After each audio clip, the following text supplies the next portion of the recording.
गुरुर्ब्रह्मा गुरुर्विष्णु गुरुदेवो महेश्वर गुरु साक्षात् परम ब्रह्म तस्मै श्री गुरुवे नमः। ओम नमो ब्रह्म दिव्यो ब्रह्म विद्या संप्रदाय तभ्यो वंश ऋषिभ्यो मभ्यो नमो गुरुभ्यः। सर्वपल्लरहिता प्रज्ञान घनः प्रतग्धो ब्रह्मेवामस्मि। ओम नारायणं पद्मं वसिष्ठं च शक्तिपुत्रं च पराशरं च व्यासं सुगं गौड़पदं महान्तं गोविंद्रमथाश शिष्यं श्री शंकराचार्य मथाच पद्पादं च हस्तामलकं च शिष्यं श्री शंकराचार्य मथाच पद्पादं हस्तामलकं च शिष्यं तम तोटकं वर्तिकारमन्या स्मृतिगुरु संतत महानतोऽस्मि श्रुति पुराणानाम् आलयं करुणालयं नमामि भगवत्पादं शंकरं लोकशंकरं शंकरं शंकराचार्यं केशवं बादरायणं शुद्धभाषितो वंदे भगवन्तो पुनः पुनः। ईश्वरो गुरुरात्मेति मुक्तिभेद विभागिने व्योमवप्तादेहाय दक्षिणामूर्तये नमः। ओम श्री गुरुभ्यो नमः। ओम श्री परमात्मने नमः। हम लोग गीता के चौथे अध्याय पर विचार कर रहे हैं। ध्यान दीजिएगा, साधु संत ने जो उपलब्धियां अपने जीवन में की है, उतनी उपलब्धियां हम लोगों के जीवन में होना असंभव प्रतीत होता है। उनका जीवन जो होता है वह कामना से प्रेरित नहीं होता है। उन्होंने अपने आप को प्रभु के चरणों में या प्रभु के हाथों में समर्पित कर दिया है। परमात्मा ही उनके माध्यम से उत्साह के रूप में प्रकट हो रहा है। परमात्मा जो है उत्साह के रूप में उनके माध्यम से प्रकट हो रहा है। जीवन के पीछे सफलता का रहस्य जो है उत्साह ही है, कामना नहीं है। उत्साह से ही व्यक्ति सफल होता है। जो यह समझ लिया है कि मेरा सब कर्म केवल और केवल शिव की आराधना ही है, जो ये समझ लिया है, उसका अंतःकरण पर कोई भी वृत्ति निर्माण नहीं होता है। उसका अंतःकरण एकदम शुद्ध होता है। फिर कर्म का फल निर्माण नहीं होता है। इसलिए अन्न ब्रह्म समस्तुते, भगवान की जो यह लीला है इसी में रहना चाहिए। एक बंबई के संत हुए हैं, बहुत प्रसिद्ध संत हुए हैं, भगवान रमण महर्षि के समय, उस समय ही हुए थे ये। उनका नाम था निशर दत्त जी महाराज। बहुत प्रसिद्ध संत थे और बड़े ही प्रचलित थे। बीड़ी और खैनी ये बेचा करते थे। एक पान की दुकान थी, पान बेचते थे, बीड़ी खैनी बेचते थे। जो रमण महर्षि के पास जाकर भटकते थे वो उनके पास आकर शांत हो जाते थे। इतने दिव्य महात्मा थे, शादीशुदा थे, सब कुछ खाते पीते थे, बीड़ी पीते थे, लेकिन तत्व में एकदम निष्ठावान थे और स्थिर थे। केवल वो लोकल भाषा ही बोलते थे, वहां का जो लोकल भाषा था वही बोलते थे। उनको समझने के लिए कई लोगों ने वहां की क्षेत्रीय भाषा सीख ली, कई लोगों ने उनकी क्षेत्रीय भाषा सीख ली। बहुत जबरदस्त महात्मा थे। उनकी जीवन जीने की युक्ति बहुत ही सुंदर थी। वो कहते थे कि बोलते समय क्रिया के बारे में बोलिए, ना कि मैं किया या कर्म के बारे में। ज्यादातर लोग कहते हैं कि मैंने यह कर दिया। हम लोग तो यही कहते हैं ना कि हमने ये किया है, हमने ये किया है, लेकिन वो कहते थे कि यह कार्य हो गया। अब किसने किया यह महत्व का नहीं है, काम हुआ कि नहीं यह महत्व का है। लेकिन हमारे जीवन में मैं का महत्व बहुत होता है। मैंने यह किया, मैंने वह किया, मैंने ऐसा किया, मैंने वैसा किया। इसी के कारण मैं का बोझा इतना हो जाता है कि उसी बोझे के कारण बुढ़ापा में आदमी झुक जाता है।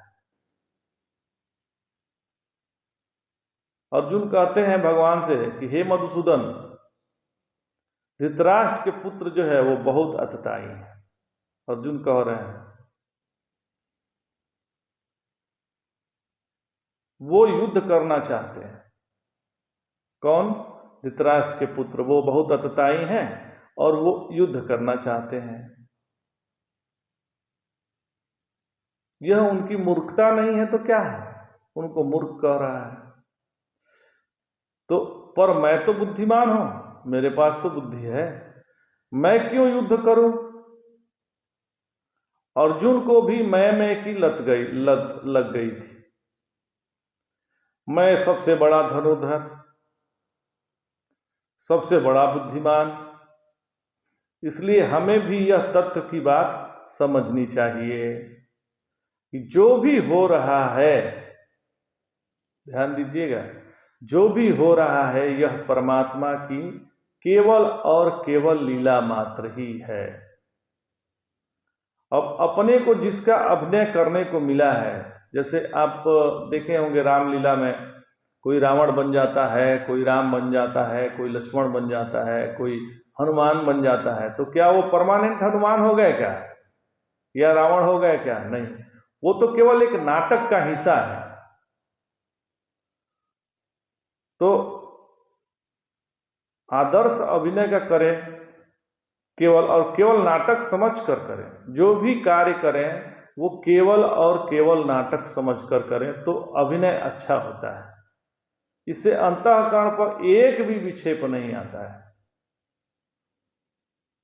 नहीं तो अहंकार विमूढ़ आत्मा कर्ता हमिति मन्यते।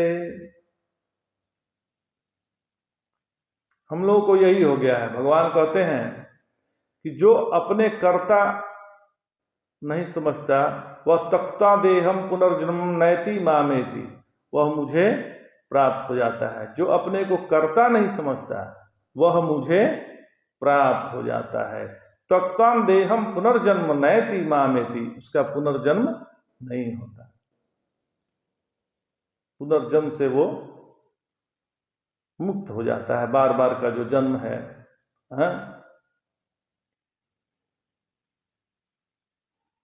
पुनरपि जननम पुनरपि मरणम पुनरपि जननी जठरे शयनम, इससे वो मुक्त हो जाता है। क्योंकि उसके माध्यम से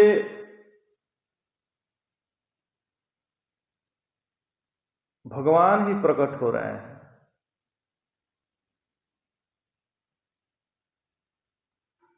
यह बात हृदय में उतारने के लिए दो बातों को ध्यान देने की जरूरत है। यह बात यदि हृदय में उतारना है तो दो बातें की ध्यान देना आवश्यक है। क्या? तो जो कुछ भी हमारे माध्यम से हो रहा है, जो कुछ भी हमारे माध्यम से हो रहा है वह प्रभु की इच्छा से ही हो रहा है। वह प्रभु की इच्छा से ही हो रहा है, चाहे जो कुछ भी हो रहा है। और अपनी इच्छा वहां न लावें। प्रभु की इच्छा क्या है? प्रभु की इच्छा क्या है? तो हमको जहां रखा है, पति के रूप में रखा है, पत्नी के रूप में रखा है, पिता के रूप में रखा है, पुत्र के रूप में रखा है, माता के रूप में रखा है। जिस रूप में भी रखा है, जिस ओहदे पे रखा है, यदि हम बनिया है, दुकानदारी है, तो मेरा काम क्या है? बढ़िया से दुकानदारी करें भगवान का नाम लेकर। तो जो जो हमारा कर्तव्य है, जो जो हमारा अभिनय है, जैसे मैं एक चिकित्सक हूं तो चिकित्सक का जो अच्छा अभिनय है कि चिकित्सक एक अच्छा कैसा होना चाहिए, उसको हम बढ़िया बढ़िया से करें। जब भी हम अभिनय बढ़िया करेंगे तो हमें अच्छा लगता है या नहीं लगता है, ऐसा विचार में मन में नहीं आता। जब हम अभिनय अच्छा लगेंगे तो वो अच्छा लग रहा है कि बुरा लग रहा है, इसका विचार हमारे मन में नहीं आता है। और ऐसा करते करते हम अपने दृष्टि में परिवर्तन ला सकते हैं। जब दृष्टि में परिवर्तन होगा तो पूरा जीवन बदल जाएगा। हे अर्जुन, ऐसा जो है वह मुझे प्राप्त हो जाता है। अब अगले श्लोक में इस योग की प्राप्ति का साधन बताते हैं कि यह योग कैसे प्राप्त होगा। अगले श्लोक में यही बतला रहे हैं भगवान। क्या कह रहे हैं? वीतराग भय क्रोधा मन्मया मामुपाश्रिता बहवो ज्ञान तपत्पशा पूता मद भाव मागता। भगवान कह रहे हैं कि जिनके राग भय क्रोध निवृत्त हो गए हैं, जिनके राग भय और क्रोध निवृत्त हो गए हैं, और जो अनन्य प्रेम पूर्वक मुझ में स्थित है, ऐसे मेरे आश्रित रहने वाले बहुत से भक्त ज्ञान रूप तप से पवित्र होकर मेरे स्वरूप को प्राप्त कर गए हैं। देखिए कितना सुंदर बात कह रहे हैं भगवान। मतलब जो राग भय और क्रोध से रहित है, हो गया है, एवं ज्ञान रूप तपश्चर्या से पवित्र हो गया है। ज्ञान रूप वो समझ गया है कि हम कौन हैं। जैसे वामदेव आदि ऋषि हैं, अनेक मुमुक्षु सदा सर्वत्र ब्रह्म दृष्टि करते हुए मेरे स्वरूप से पूर्ण होकर विदेह मुक्ति को प्राप्त हो गए हैं। वो विदेह मुक्ति को प्राप्त हो गए हैं। तो इस श्लोक का जो पूर्वार्ध है, यह श्लोक तो में भगवान कहे कि वीतराग भय क्रोधा मन्मया मामुपाश्रिता और बहवो ज्ञान तपसा पूता मद्भाव भामागता। तो इसका जो पूर्वार्ध है वह भक्ति प्रेरक है, और उत्तरार्ध जो है वह ज्ञान प्रेरक है। वीतराग भय क्रोधा, भगवान कहें वीतराग भय क्रोधा। इस पद में राग मुख्य है। किसी वस्तु में राग होने से इस बात का भय होता है कि कहीं कोई मुझसे दूर न कर दे, कहीं कोई उससे जिससे मेरा राग हुआ है उससे कोई मुझे दूर न कर दे। तो हम राग यदि किसी विषय वस्तु में करते हैं, उससे अच्छा है ना कि भगवान में राग करें। हरदम ये सोचे कहीं भगवान से हम दूर ना हो जाएं। तो जो ऐसा करता है उसी के प्रति क्रोध होता है। अतः भय और क्रोध का कारण राग ही है। जो ये राग है ना, इसी से भय भी है और क्रोध भी है। तो यहां नित्यानित्य विवेक ही ज्ञान रूप तप है। उसके द्वारा मद भाव को प्राप्त होना, अर्थात मुझ में अभिन्न हो जाना, यही ज्ञान निष्ठा है। इसके प्राप्त होने से कृत्यता सहज सिद्ध है। किसी वस्तु की कामना तभी होती है जब हमने अपने आप को अपूर्ण समझा है। हम किसी वस्तु को हम इसीलिए पसंद करते हैं या कामना हमारे मन में आ रही है, तो कहीं ना कहीं हम अपने आप को उससे अपूर्ण समझते हैं कि ये यदि नहीं आ जाएगा तो हम पूर्ण हो जाएंगे। तभी हम उस वस्तु के चक्कर में पड़ते हैं। और यह अपूर्णता कोई कारण नहीं है। ऐसा भी नहीं है कि यह अपूर्णता का कोई कारण है, कोई कारण नहीं है, पर हमने अपने आप को अपूर्ण समझा है। लेकिन इसका कोई कारण नहीं है कि मतलब कोई भी वस्तु का यदि मन में वो होता है कि मुझे टीवी चाहिए, रेफ्रिजरेटर चाहिए, ये मोटरसाइकिल चाहिए, तो ये जब कामना हमारे अंदर आती है, ये तभी आती है जब हम उसके बिना अपने आप को अपूर्ण समझते हैं। लेकिन इसका कारण क्या है? तो कुछ भी नहीं है।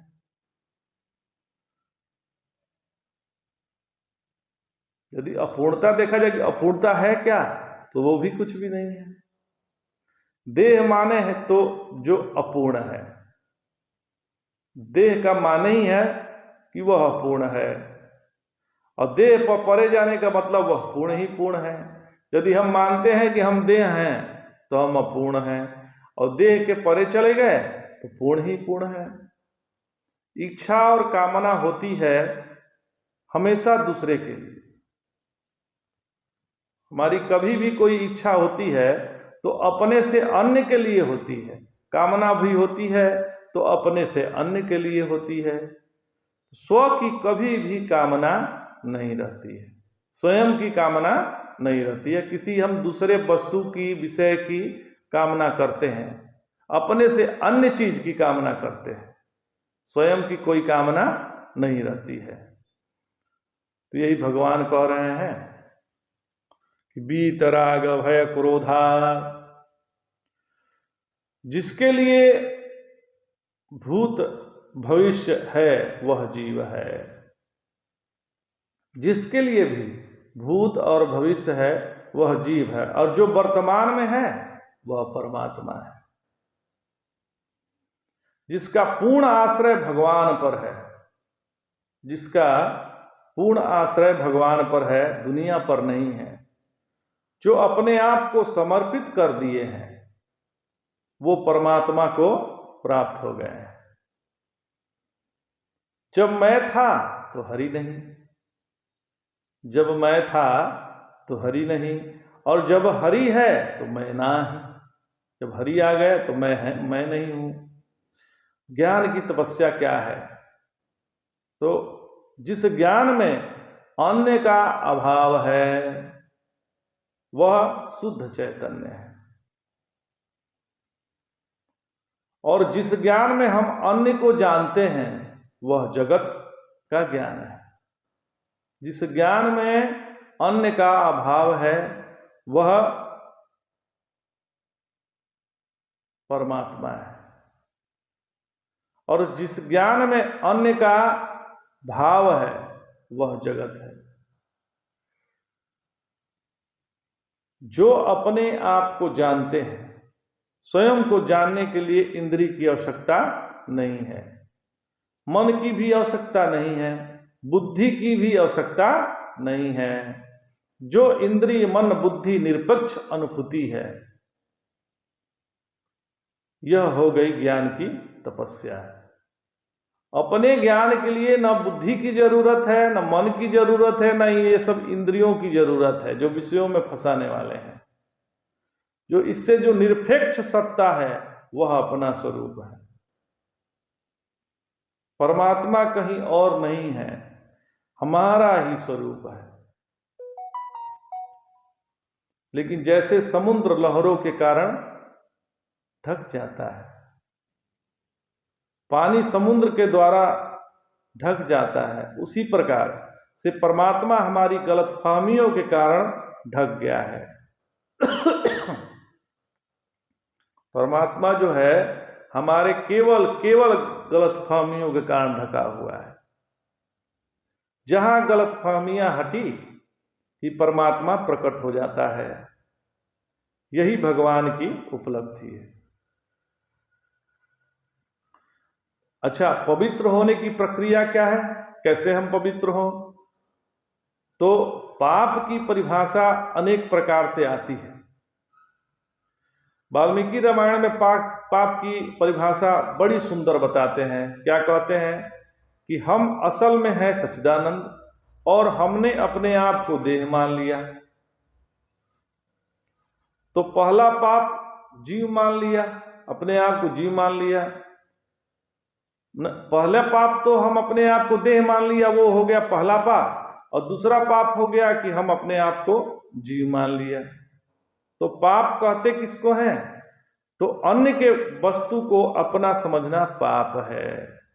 किसी भी अन्य के वस्तु को अपना समझना पाप है। जब तक जीवात्म भाव और देहात्म भाव की निवृत्ति नहीं होती तब तक कुछ नहीं हो सकता, तब तक अध्यात्म मार्ग शुरू भी नहीं हो सकता है।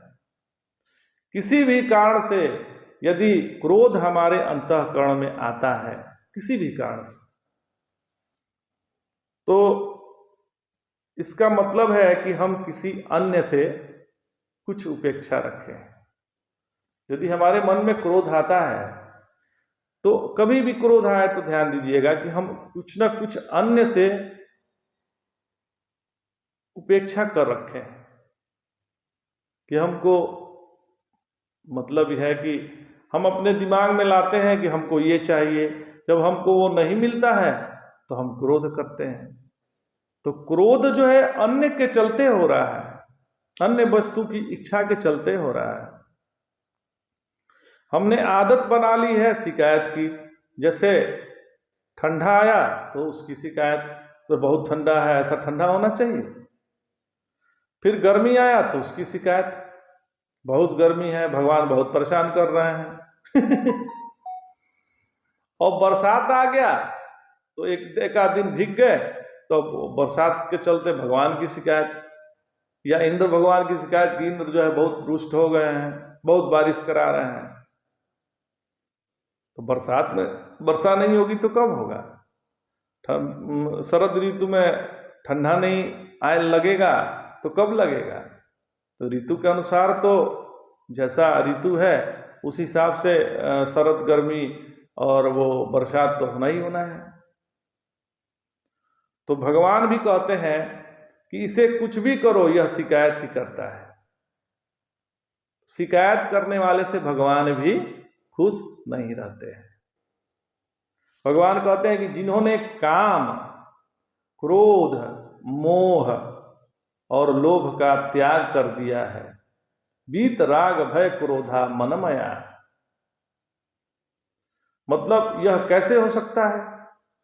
जब हम अपने मन में भगवान को बैठा दिए तब। ध्यान दीजिएगा, भगवान के भक्त होने का लक्षण जिसमें काम, क्रोध और भय हमेशा के लिए मिट जाते हैं, वह भगवान का भक्त है।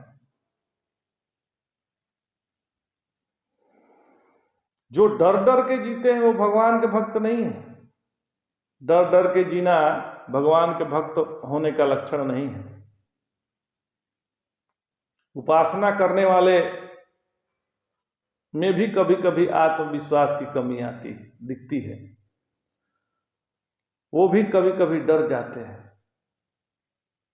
डर डर के रहना आने लगता है, जैसे कि डरे हुए हैं। यह ठीक नहीं है। उपासना का तात्पर्य है कि हमारा मन एकाग्र हो जाए। पूजा का तात्पर्य है कि हमारा अंतःकरण शुद्ध हो जाए। और वो व्यक्ति जब डरता है तो फिर उसके पूजा में, उपासना में खोट है।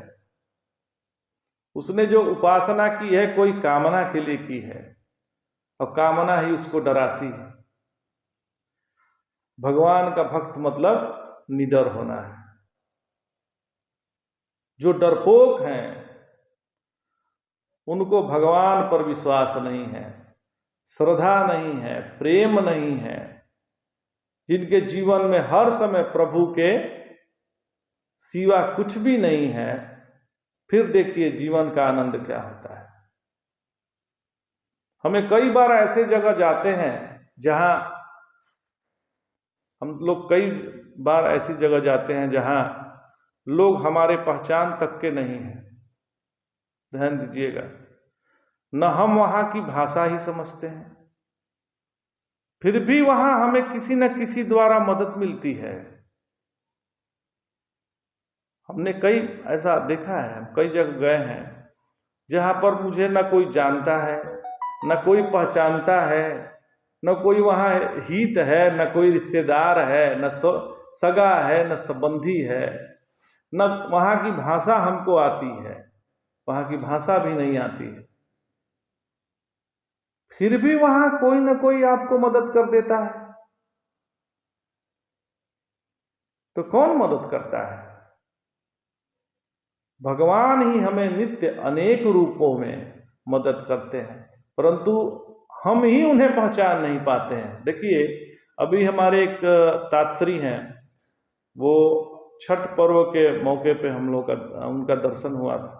उन्होंने कहा कि देखो, हमारा एक पैर जो है काम ही नहीं करता है, केवल एक पैर से चलते हैं, एक पैर का केवल हल्का सहारा मिलता है और वो भी उसमें कोई जान नहीं है। लेकिन जब हम स्टेशन पे भारी सामान लेके उतरते हैं या चढ़ते हैं, तो हमको कहीं ना कहीं कोई ना कोई जरूर मदद कर देता है, और वो परमात्मा ही है। वो किसी न किसी रूप में मदद करता देता है और हमको कोई परेशानी नहीं होती है। अभी बनारस स्टेशन पे उनके पास 4 लगेज था और उनके पैर ही वो है, लेकिन उनको कोई ना कोई मदद कर दिया। अभी लॉकडाउन में उनको घर आना था, गांव आना था, वो भी फंस गए थे, तो उनको कोई 20 किलोमीटर तक आके छोड़ा, और वैसा आदमी छोड़ा जो उन्हें पहचान जानता नहीं था, वो कभी उनसे मिला ही नहीं था, वो आके 20 किलोमीटर तक छोड़ा। तो मतलब है कि कहीं ना कहीं हमको जो मदद करते हैं वो भगवान ही होते हैं, और वो हर जगह है, हर रूप में है, सभी रूपों में भगवान ही है। उनको हम ही नहीं पहचान पाते हैं। लोग कहते हैं कि भगवान मदद करेगा तो यह हमारे फलाने काम हो जाएगा। तो क्या भगवान आज तक आपको मदद नहीं किया क्या?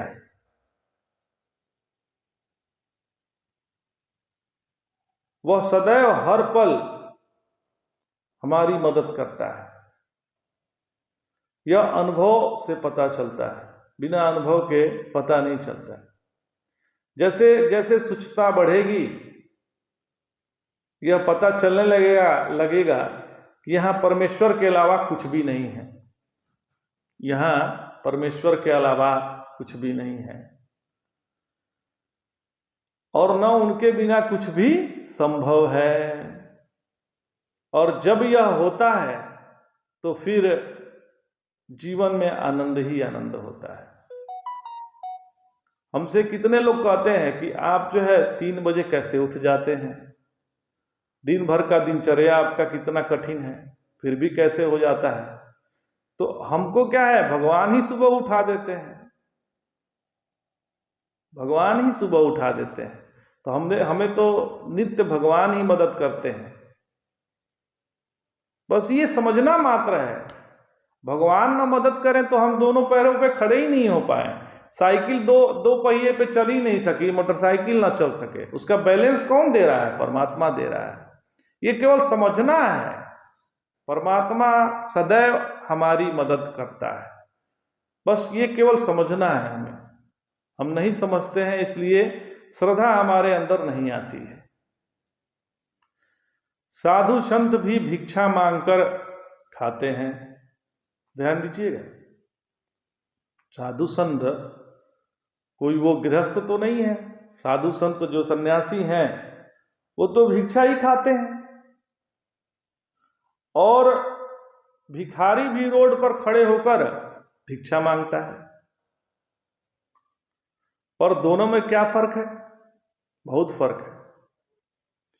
एक समझ रहा है कि भगवान दे रहे हैं, जो भगवान का भगत है, साधु संत, वो समझ रहे हैं कि भगवान दे रहा है, और दूसरा जो भिखारी है, रोड पे भीख मांगता है, वह दूसरा समझ रहा है कि लोग दे रहे हैं। मतलब भिखारी समझ रहा है कि हम तो लोग से मांगते हैं, वो तो लोग ही देते हैं। तो जो समझ रहा है कि भगवान दे रहा है, वह एकदम से मस्त है, आनंद में है। और जो समझ रहा है कि लोग दे रहे हैं, तो उनके पास शिकायत की लंबी लिस्ट है। बस समझने की बात है। देखिए, भिखारी भी भिक्षा ले रहा है और साधु संत भी भिक्षा ले रहा है, लेकिन साधु संत जो भिक्षा ले रहे हैं वो ये समझ के ले रहे हैं कि परमात्मा खिला रहा है, और जो भिखारी है वो समझ रहे हैं कि मनुष्य दे रहे हैं। तो दोनों के उसमें अंतर हो गया।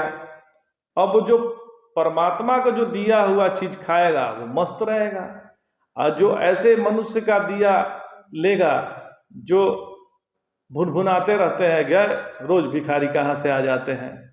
तब जब ऐसे राग द्वेष के कारण से जो अन्न मिलेगा और वो भी राग द्वेष से लेगा, तो उसका अंतःकरण शुद्ध नहीं होगा और वो दुखित ही रहेगा। भिखारी तो हमारे नजर में कई भिखारी मतलब हैं जो कि करोड़पति, करोड़ों रुपया उनको मिला, लेकिन उनको कृत्यता तो नहीं आई। लेकिन साधु संत तो आनंद में रहते हैं। साधु संत तो आनंद में रहते हैं क्योंकि उनका हर कार्य भगवान से जुड़ा हुआ है। तो देने वाला भगवान है। मनुष्य किसी को कुछ नहीं दे सकता महाराज। इसलिए जो साधु संत हैं में दीनता और हीनता नहीं होती। दीनता हीनता का कारण यही है कि हम लोग अपने आप को कंगाल माना है। यदि हमारे, अब हम कहीं जाते हैं किसी मंदिर में, अपने को दीन और हीन बताएं भगवान के सामने, तो इसका मतलब यही है कि हमने अपने आप को कंगाल मान लिया है। दीनहीन अपने को समझना महापाप है महाराज। जो प्रभु को हो बैठा है उसे काहे का दरिद्र। माम उपाश्रिता, भगवान कह रहे हैं माम उपाश्रिता। पंचकोश से अलग होकर, पंचकोश तो आप समझते हैं, तो उससे अलग होकर अपने स्वरूप में निष्ठावान होकर रहना ही उचित है। इस जीवन में हम हमेशा के लिए नहीं है महाराज, हमेशा के लिए नहीं है, छुट्टी पे आए हैं महाराज। कब जाना पड़ जाएगा यह निश्चित है। इसलिए इसकी तैयारी सदैव रखनी चाहिए। और जिसने अपनी तैयारी रखनी शुरू कर दी है, जिसने भी, वह काम क्रोध भय में नहीं फंसता। उसका प्रत्येक क्षण प्रभु के लिए हो गया है। वो सदैव जो भी कार्य कर रहा है वो परमात्मा के लिए कर रहा है। जो कार्य अपने माध्यम से हो रहा है उसमें परमात्मा ही मुख्य है, क्योंकि हमारा असली लक्ष्य परमात्मा ही है। तो जब हमारा लक्ष्य परमात्मा होगा तो हमारा मन शुद्ध रहेगा और हमारे मन पे कोई वृत्ति निर्माण नहीं होगा। हम जीवन को, ये जो जगत में जिएंगे, ये केवल नाटक के लिए जिएंगे, असल में तो हम हैं परमात्मा ही। इसलिए आज इतना ही। जय जय शंकर, हर हर शंकर।